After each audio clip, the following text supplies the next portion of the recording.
Bismillahirrahmanirrahim. Assalamualaikum warahmatullahi wabarakatuh. Bapak, Ibu sekalian, saudara-saudara dan teman-temanku, sahabat-sahabatku, bahwa Allah sudah memberikan kita dalam kehidupan kita, memberikan informasi kepada kita bahwa dalam kehidupan ini kita tidak akan terlepas dalam ujian yang sudah Allah berikan dan Allah sudah setting semaksimal mungkin. Dan selama hidup kita tentu saja kita akan selalu diberikan ujian-ujian kecil, kata Allah. Baik ujian itu berupa masalah datangnya maupun berupa keinginan dan sebuah cita-cita atau harapan atau mimpi. Sebagaimana dicantumkan dalam Al-Quran, surat Al-Baqarah ayat ke-155, walanabluwannakum bisyai'im minal khauf wal ju' wa naqsim minal amwal wal anfus was samarat.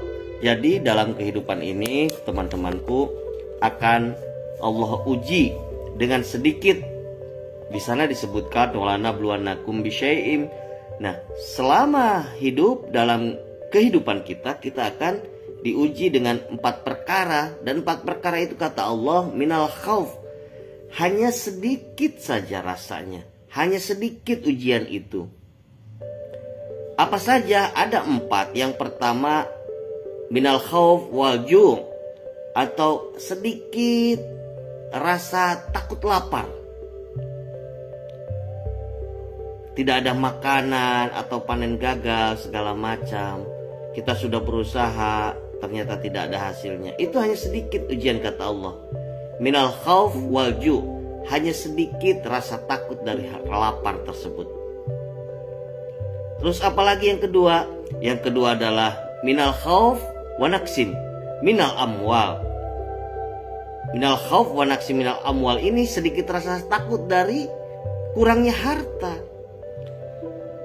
Kayaknya kurang terus, padahal duit terus masuk, padahal rezeki terus masuk. Itu yang kedua. Kata Allah sudah disebutkan bahwa Allah Maha tahu bahwa makhluknya akan merasa kurang harta, maka diujilah dengan rasa kurang harta tersebut. Yang ketiga, minal khauf, dari rasa apa?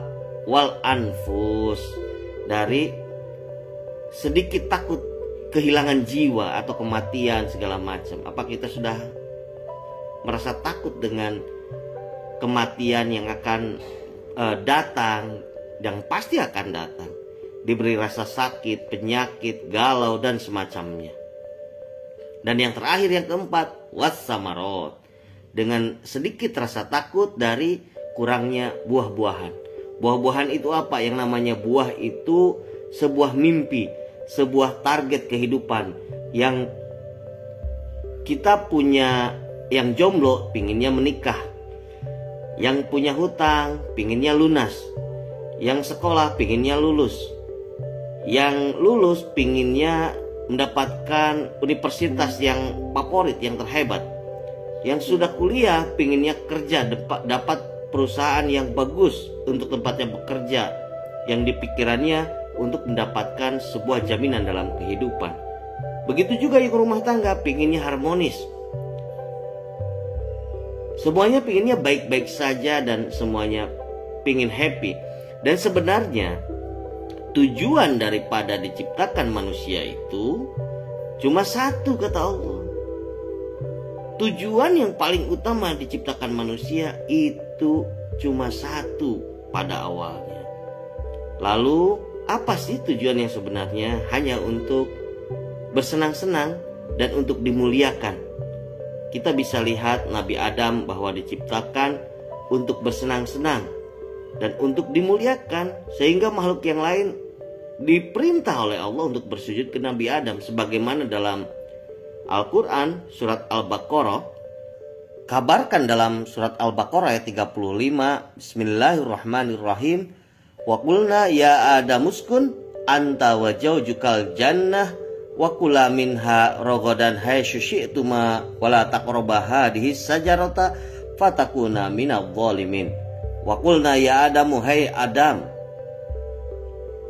anta wa zawjukal jannah, hai Nabi Adam, kamu dan istrimu tinggallah di surga. Kalau di surga itu jelas semuanya bahagia. Surga, wajaujukal jannah, dan tidak sendiri. Bersama siapa? Bersama istrimu. Wa kula minha rogodan haitsu syi'tuma wa la taqrabu hadhihi syajarata fatakuna minadh dhalimin. Sehingga kamu tinggal nurut aja, tinggal patuh aja sama perintahnya.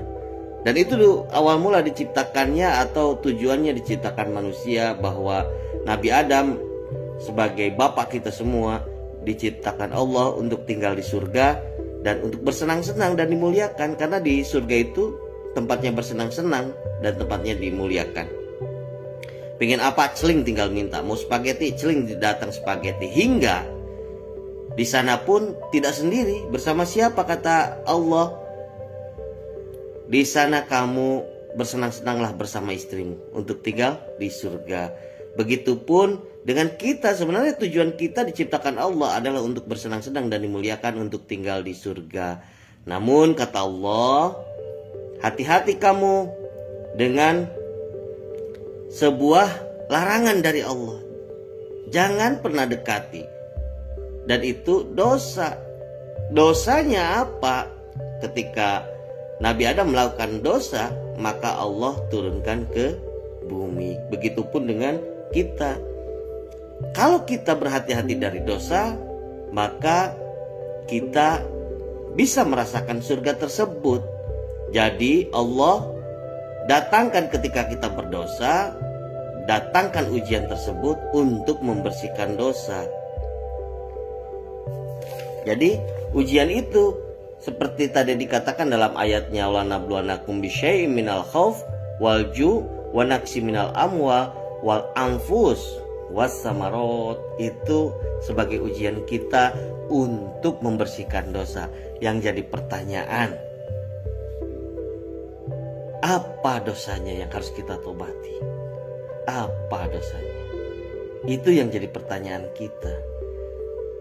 Sedangkan kita sendiri mengenal ada dosa besar, ada dosa kecil, dan sebenarnya yang paling fatal seperti yang bagaimana kita lihat dalam surat Al-Baqarah ayat 35. Itu tidak dikatakan dosa besar. Bahkan yang namanya buah kuldi tidak memabukkan, bahkan buah kuldi tidak menjadi masalah yang besar. Namun itu bisa membuat bapak kita turun dari surga. Yang membuat bapak kita turun dari surga dan kita sekarang ada di bumi. Jadi kemungkinan besar yang membuat masalah bapak ibu, membuat penyakit bapak ibu, seperti bagaimana di dalam surat Al-Baqarah tersebut dikatakan bahwa semua ujian ini akibat dosa. Karena sebenarnya semuanya diciptakan untuk bersenang-senang dan dimuliakan. Yang menjadi pertanyaan, dosa apakah itu? Dan itulah yang sedang kita bantu untuk menemukan dosa-dosa itu. Dan Allah sendiri tidak butuh yang namanya pengumuman. Allah butuh pengakuan. Allah hanya butuh pertobatan. Tidak usah kita bergembor-gembor. Sehingga diciptakanlah yang namanya private system untuk membantu bapak ibu menghadapi masalah, dan bapak ibu saudara-saudara sekalian, kawan-kawan sekalian, untuk menggapai mimpi dan cita-cita lebih mudah dengan penuh keajaiban Allah, dengan kekuasaan Allah yang kehidupannya banyak penuh dengan keajaiban. Yang pada akhirnya tujuan dari private program ini adalah setelah kita tahu konsep-konsep bagaimana menyelesaikan masalah secara ajaib, maka untuk menggapai atau menjalankan kehidupan setelah program private ini, kita bisa menjalankan programnya sendiri, dan kita bisa merasakan bahwa kehidupan ini bahagia, nikmat, dan penuh syukur.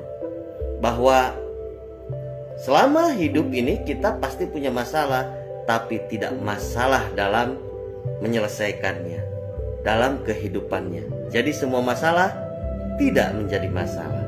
Itu tujuan utama dari program ini setelah program private yang bisa bapak ibu adik, kakak, teman-teman dan sahabatku ikuti, pasti akan memberikan manfaat yang luar biasa dalam kehidupan sampai kita mati. 7 konsep dari kuantum rezeki ini yang akan kita berikan ketika Bapak Ibu mengikuti program private dari kami. Kenapa?